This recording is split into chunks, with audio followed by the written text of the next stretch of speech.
Hello, my name is Lindsay Jenkins. I've spent the last 15 years or so researching, investigating and analysing every aspect of the European Union.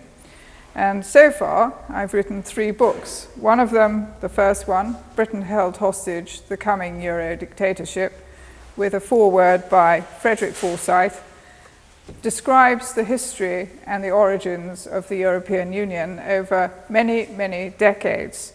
The second book, with a foreword by Norman Lamont, is called The Last Days of Britain, The Final Betrayal, which describes how much independence this country, the United Kingdom, has already lost and what might happen very shortly. And the third one, Disappearing Britain, the EU and the Death of Local Government, with a foreword by Lord Tebbit, describes the creation of regions of the United Kingdom and indeed of the whole European Union, and how we're being broken up into little tiny provinces of a greater state. Well, thank you very much both to Harry Beckhoff and to Robert Francis for inviting us here today and for organising this so splendidly. We are, as I think we all realise, on the eve of one of the biggest changes that this country has ever seen, and I would argue the biggest change since 1066. But unlike 1066, this is very different. This is deceptive. In 1066, the inhabitants of these islands could look across the channel, at least those in Sussex could do, and see the Normans coming across the channel. There was a battle, the Normans won, and there followed, as is the way of these things, bloody ethnic cleansing and brutality. Or you could say that the authors of 1066 and all that, you may remember the little book, had it right when they wrote, the Norman conquest was a good thing, as from that time onwards, England stopped being conquered and thus was able to become top nation. Well, contrast with today, we can't see the changes. We can't look outside this room, open the door and see tanks coming down the road. They're not there. And indeed, there's a new language, I would argue, called doublespeak, which has replaced English. And the Foreign Secretary, Miliband, for one, has been very quick to learn it. Only last week he said, the EU treaty, this is the Treaty of Lisbon, will strengthen, not undermine, foreign policy, and will not be a threat to our seat on the UN Security Council. Well, the opposite is true, and that is a classic example of doublespeak. We are being taken over today just as surely as if we had been invaded. And it's the first time for nearly 1,000 years. Now, we've been given 2 subjects. One is the present Lisbon Treaty legitimate, or is it bastardy? Well, I'm going to leave it largely to Michael to talk about the legitimacy. I would argue that in strict terms it is legitimate. We elect a government and basically it can do what it likes. We have effectively an elected dictatorship because there are no checks and balances to prevent that in our constitution. So it is strictly legitimate. But Michael, no doubt, will have a lot more to say about that. I want to address the second question, bastardy, and to add a third question of my own, which is, what sort of country will we be after the Treaty of Lisbon, which I think is rather an important issue. So to turn to the origins of the European Union, something I've written about quite extensively, and particularly in my first book, Britain Held Hostage, The Coming Euro Dictatorship, I want to treat one particular aspect of this. Lots of people say the European Union is a good thing because it has brought peace. In one very particular sense it has, but it's a bizarre sense. If you read to the end of 1066 and all that, past the First World War, you get to the final chapter, chapter 62. It's entitled A Bad Thing, and this is what it says. America was clearly top nation and history came to a full stop. Well, that neatly summarizes, in fact, what I'm proposing in my argument. The origins of the European Union are effectively down to the United States of America. The EEC, the European Coal and Steel Community, all those alphabet soup of initials. Let me just describe the scene at the end of the Second World War after the Soviet Union had rolled westward.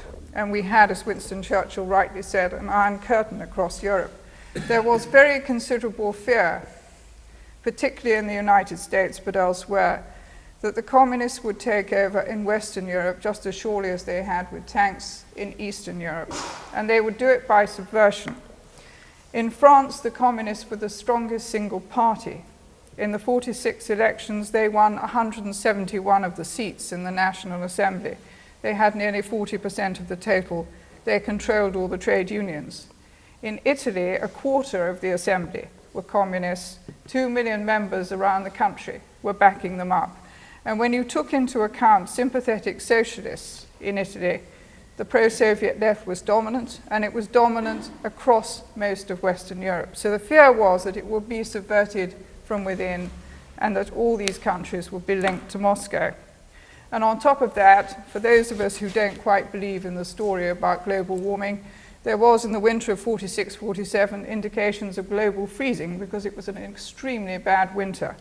And on top of years of war and rubble and broken everything, there was starving and refugees, and it really looked as though it would be easy for the Soviet Union to take over. And it was against that backdrop, of course, that the Americans stepped in with the Marshall Plan and the monies. But the Marshall Plan had strings attached to it. There were leading Americans who wanted to have a United States of Europe in imitation of the United States of America, who could see that this was a solution. It may not have been the solution the British wanted, but it was a solution. But in particular, the CIA was given a quarter of all the Marshall Plan monies between 1948 and the outbreak of the Korean War in the summer of 1952. And a quarter of those monies is $200 million. And in today's money, that is about $2 billion a year that they had to spend without any accounting, either externally or internally. Now, they did it, you might argue, for the best of reasons. But if you do that sort of thing, you also subvert other people's countries. And that's what effectively they did. We obviously, almost by definition, won't know exactly what they spent their $2 billion a year on. But we know that they bought people. The policy of the CIA, rightly, was to start with the president of a country and work down. Some of it disappeared into black holes. For example, there were Hungarian partisans who said, if you give us the money, we'll have a revolution, and that'll be jolly good, won't it? And then they took the money and disappeared, and that is the way of these things. But they did buy people. And the first person I came across that they had bought was Paul-Henri Spaak, who was the Belgian foreign minister. And the Americans later put in as Secretary General of NATO. Even though he was extremely left-wing by anybody's standards, he went to visit Yugoslavia under Tito and said Tito was too right-wing for him. But the Americans could use him in NATO because they knew he was one of their own. And it's Paul-Henri Spaak that is the reason why the European Union today is in Brussels. The British government under Attlee had turned down any interest in any such scheme as the United States of Europe, and Spaak stepped in and said, if you give me money, I can effect this revolution, which is effectively what he did, and the whole thing was moved to Brussels. Another extremely well-known name on the CIA's list was Jean Monnet. Jean Monnet came from a small brandy business, as we all know, in Cognac in southwest France. He left school at 16. And yet the mythology of the European Union has it that he was writing documents, he was bringing together world leaders, and he created the European Union. Well, I didn't believe that when I read it, and when I dug into it, I certainly came across evidence to suggest that he didn't do that. For example, if you wanted to hire a US attorney for, say, a week for a case in the States, it would cost a very great deal of money. Yet Jean Monnet apparently hired a leading US attorney, not for a week or two, but for years. He had George Ball sitting in his office on the left bank in Paris, writing documents. Nobody's ever said what documents George Ball was drafting. But it was at the time of the European Coal and Steel Community, it was the time of Euratom, and it was at the time of the Treaty of Rome. Whether we will ever know whether it was George Ball and his team who did that, I don't know. Ball doesn't admit to any of it in his memoirs. He merely quotes Monet's memoirs. And Monet's memoirs were written 20 years after the event and are extremely vague. But this country was very well aware of what was going on. Attlee and Bevin didn't want to have anything at all to do with it. They turned the Council of Europe into a talking shop quite deliberately, which was one of the things that propelled the whole movement to move to Brussels. They knew it was about losing sovereignty. They were not people who took the view, as many people do today, oh, well, we voted for something in 1975 and it's changed and now it's political. It was political in the late 1940s. It was about a political union in the making. Nobody had any illusions at all about that. So why they should have illusions about it today, I don't know. And the British government stood firm under Attlee, under Winston Churchill, and under Eden. But it didn't, of course, when we got to Macmillan, and even less so with Edward Heath. And I'm going to gloss over Edward Heath a little bit. I'm just going to point to the fact that in 1969, when he apparently didn't have very much money, he bought a yacht called the Morning Cloud, which many people will remember. In today's money, that would cost millions. It was an offshore racing yacht. And he partially paid a crew to run it. And I would also, just quite separately from that, like to quote from Cicero, who wrote in 42 BC, "A nation can survive its fools and even the ambitious, but it cannot survive treason from within." Now, if you fast forward to the 1975 referendum campaign, in which there's been interest recently, of course, because we've all been fighting to have a referendum on the Lisbon Treaty, it was a very stage-managed affair. It wasn't done for the laudable reason that the British people should be asked for their view. It was done because Harold Wilson had a split in his government, with Roy Jenkins on one side and Wilson on the other. And the key issue in that referendum campaign was one of money. The Yes campaign was massively wealthier than the No campaign, and we are led to believe it was because British business wished to remain within the EEC and therefore paid up an awful lot of money. Well, did they pay up enough money to employ someone like Charles Guggenheim? I didn't hear this until the other day, but Charles Guggenheim was the main campaigner producing advertising for the Yes campaign. He'd already won an Oscar. He was one of the most noted filmmakers in the United States. He did not, as it were, come cheap. He was using the latest technical equipment, which was, again, not cheap. And it was not the sort of thing you would expect British business to be paying for. But with CIA money behind it, yes. And quite separately, Sir Richard Boddy, who was then Conservative MP, was approached by two CIA officers from the London station in Grosvenor Square, who said that they were very upset because they didn't think that their own country should be putting such pressure on a friendly ally, because the head of station's mission, called Mayor Jr. at that time, was to ensure that we voted yes in the referendum campaign, and they had huge sums of money and influence behind them. So that is something of the history of where we are today. Now, I'd just like to touch on my own third question, which is what sort of country all the people of these islands will be a part of once the Lisbon Treaty is ratified in December. And both Michael and I have come along with the same book, which I strongly recommend if anybody wants to know the detail. The Treaty of Lisbon in Perspective, which came out last week by a splendid organization, the British Management Data Foundation, and it's got absolutely everything you could ever want to know and probably a good deal more in it.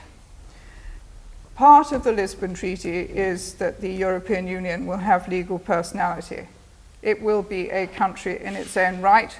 It continues to say in the preamble that it is a new stage of European integration. So just as in the 1940s, 50s, 60s, 70s, 80s, 90s, it's still political. It's never been anything else. And of course, it got that key clause, the passerelle clause, Article 48, no veto.